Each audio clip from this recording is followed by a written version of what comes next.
monument to the 82nd Illinois Infantry Regiment, the only infantry regiment representing the state of Illinois here on the battlefield. On this map, we're right about here where my finger is. All right? On the blue line, the blue represents the Union Army. The red represents the Confederate Army. The town of Gettysburg is in that direction on the other side of the college campus. Beyond that is the high ground south of town in Cemetery Hill, and that'll be our next stop. Now, the afternoon of July 1st, 1863, the reinforcements arrived, but the Confederates got here fastest with the mostest.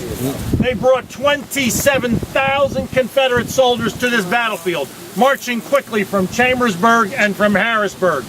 The men from the South were under the command of a one-legged, bald-headed Confederate general named General Richard Ewell. He lost his leg at the Battle of Second Manassas. He came to this field in a carriage because he could no longer ride a horse. But in these fields were the men of the Union Army. General Reynolds had brought 10,000 men to this battlefield. He was killed 15 minutes after he arrived. He was replaced by General Doubleday, and then into these fields moved the 11th Corps of the U.S. Army under the command of a one-armed Union general, General Oliver Otis Howard. He lost his arm at the Battle of Seven Pines. He, too, was just returning to command. So you had a one-legged Confederate general and a one-armed Union general. But under the command of those generals were divisions and brigades of soldiers. And the men of the 82nd Illinois were under the command of General Alexander Schimmelpfennig. Whoa. It's a German name meaning shiny penny.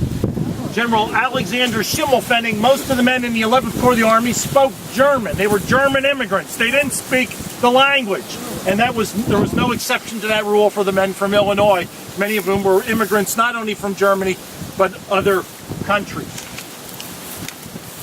Now, the monument tells the story of this regiment. They were obviously from Illinois. Again, you see the fern, but you also see the wreath of victory, and you see the crescent moon. The crescent moon was the symbol of the 11th Corps of the U.S. Army. Each of the infantry corps had a special symbol they wore on their hats or their coats. The 11th Corps wore the crescent moon. The 3rd Corps had the diamond, the 12th Corps the star, and so on. But the crescent moon was a way to improve morale, esprit de corps, and they wore the symbol quite proudly.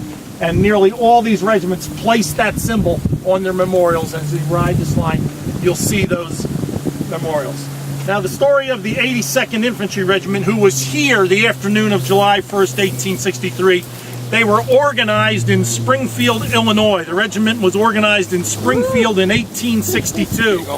After they were organized, by November of 1862, the regiment was shipped to Washington, D.C., and they would participate in many Civil War battles before Gettysburg, including the Battle of Chancellorsville, where Stonewall Jackson was killed, and later here at the Battle of Gettysburg. At Gettysburg, the regiment was commanded by Lieutenant Colonel Edward Solomon. It had 347 men that they brought to battle, 347 men in this regiment. During the battle, 4 were killed, 19 wounded, 89 were missing. Second Lieutenant Frederick Bapst was mortally wounded, and Captain Emil Fry was captured. Now, interestingly enough, the regiment was commanded by Edward Solomon. He was unique in that he was Jewish. He was one of the only Jewish officers in the entire Union Army. He commanded here at Gettysburg, the 82nd Illinois. Also in that regiment captured was Captain Emil Fry. Emil Fry, after the war, would move to Europe and became president of Switzerland. Right? Now, during the battle, 27,000 Confederate soldiers in the early afternoon of July 1st, 1863, ferociously attacked the men of the Union Army, who were literally sitting ducks out in this open field. Despite hard fighting by the men from Illinois and the others, the Confederates overwhelmed them, outflanked them, and drove them back across these fields through the town of Gettysburg. The monument tells the story. On the back of the monument, participating in the repulse of Ewell's Corps on the night of July 2nd, 1863, the regiment lost during the 3 days battle 112 killed, wounded, and missing. That includes the ones who were captured. On July 1st, 1863, they were moved in retreat to Cemetery Hill, which is where we're going to go. So by 4:30 in the afternoon on that first day of the battle, these men are in absolute full retreat. Many will be killed, shot down, but at least 89 will throw up their hands and will become prisoners of war. And many of those men will be taken to Richmond, Virginia, Salisbury, North Carolina, and some, I suspect, to Andersonville, Georgia, later in the war. Many of those men will perish in Southern prisons, a long way from the Great Lakes.